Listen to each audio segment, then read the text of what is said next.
our cells communicate electrically. And so you have a cell that if you give that cell a communication of about 70 millivolts, so 70 thousandths of a volt, that cell gets that message. And so these nerve cells are communicating with everything, and the little pings are 70 millivolt. Now, if I've got 1.4 volts of standing electrical alternating current, because this is all alternating current. So it's like the body's getting like 60 times a second. Incoherent. And the body's trying to hold together this little thing of these little microcurrents that are running the whole thing. The stress level, the cortisol stress, the rest of the stuff, it's going to have an effect. Oh wow! And then you multiply this. So the body's based on a unit, which is a cell, like a single cell. And so there's 100 trillion cells in the body, but it's a single cell.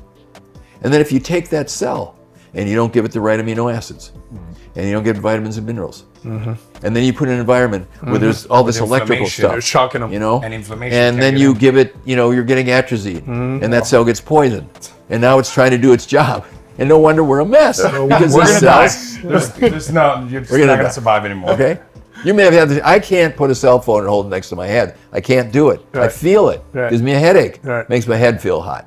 So these are like these are bad things. And that's a great way of putting it, right? Yeah, like with the single cell, right? Because listen, by the way, most of the times we talk about this stuff, right? People look at us like, this guy's wearing a tinfoil hat, right? Yeah. It's like we look crazy, but it's real. And I'm surprised, because I toss and turn a lot in my sleep. I see it on my aura. I wonder if turning off those stressors, you sleep more peacefully. So now that's why you get more deep sleep. For sure, it's better. They're like, there's no downside to not having this stuff in the bedroom.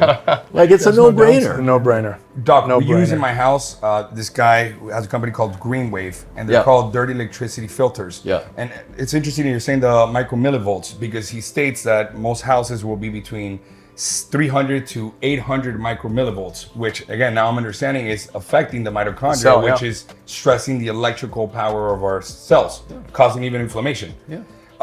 So he says that in order to reduce the dirty electricity in your house, you have to put these filters, and you can test with an EMF reader. You can test how the micromillivolts drop.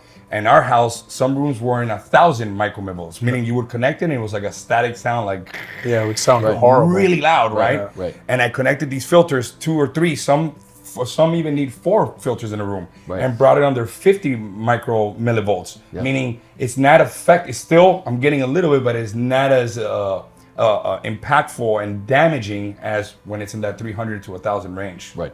So that micromillivolt is what's actually stressing, is what you're saying, the cells? Yeah, I mean, the cell is under an influence of a negative, it's a negative stimulus thing. Because it's working on these teeny little currents, and you put it in a field where there's huge currents. It can't. Disturbs it's almost like if you take a compass. So that compass north is orienting on the North Pole. Okay. So there's these teeny currents that this thing is picking up. Now, if you take a regular big magnet and you put it near that thing, it can't find north. It's going to go to the magnet and it's going to not give you the right instructions. Yeah, like the birds. The birds. Yeah, that they can't get to their destination because they're... there's all these... the bees, when there was a super... I know it's called... I forget what the book is called. Super interesting author. He did a study where he put just a cell phone. It was just on. Yeah. That's all he did. He didn't call it. He didn't do anything. And the bees that were in the box with the cell phone, they were kind of disoriented.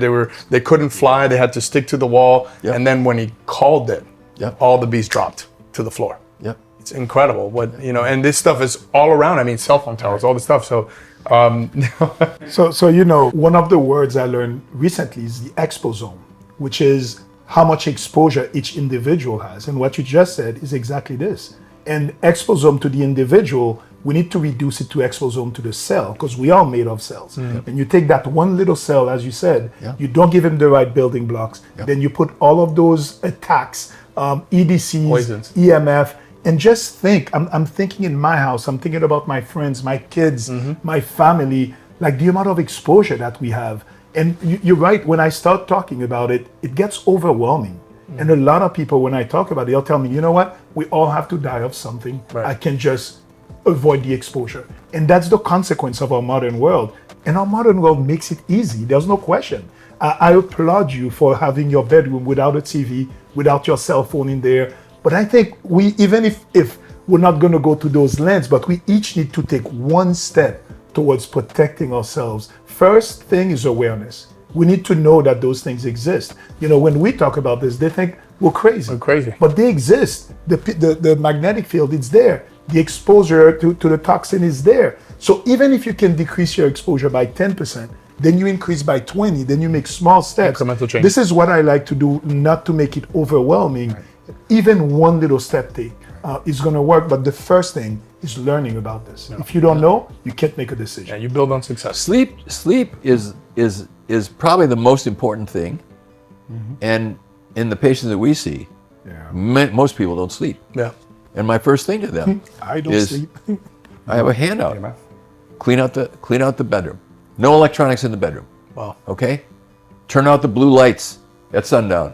Put the blue blocker glasses on, because that's another one of these things. I was going to listen, get into that. Oh my God! Yeah, I just started that. You know, he started with that. He started wearing them around the house. I thought he was crazy, and I was like, this guy's nuts. And then, you know, my sleep started to suffer. Like, you know, this thing was like failing an exam every day, and I was like, whatever, I'll deal with it. And it's a cumulative effect, right? Yep. It was a year of this, and then I started getting tired. I was drinking 3 cups of coffee, and then one night, I just tried them.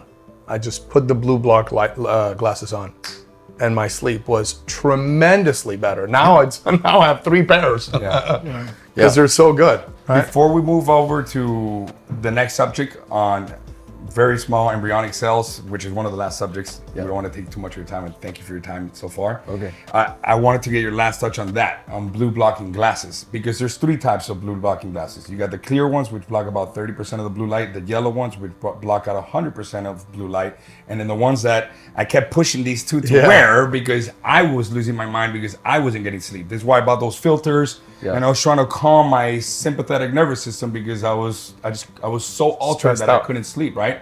And I realized, I did research, I'm like, okay, these blue lights, let me try them.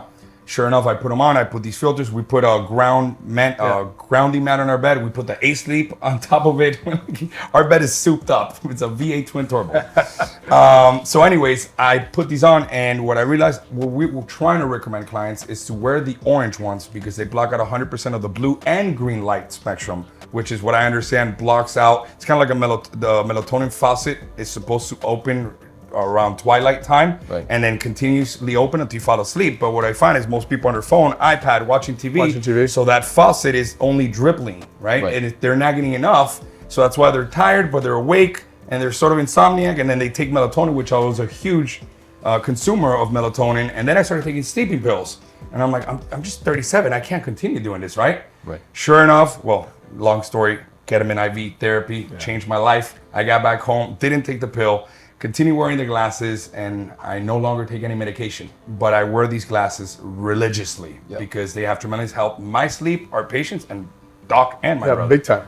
Are you a believer in it? Do you? Yeah, that's Optimizing your health is only a scan away. Select the QR code that fits your profile best, and we look forward to hearing from you at the Medical Health Institute.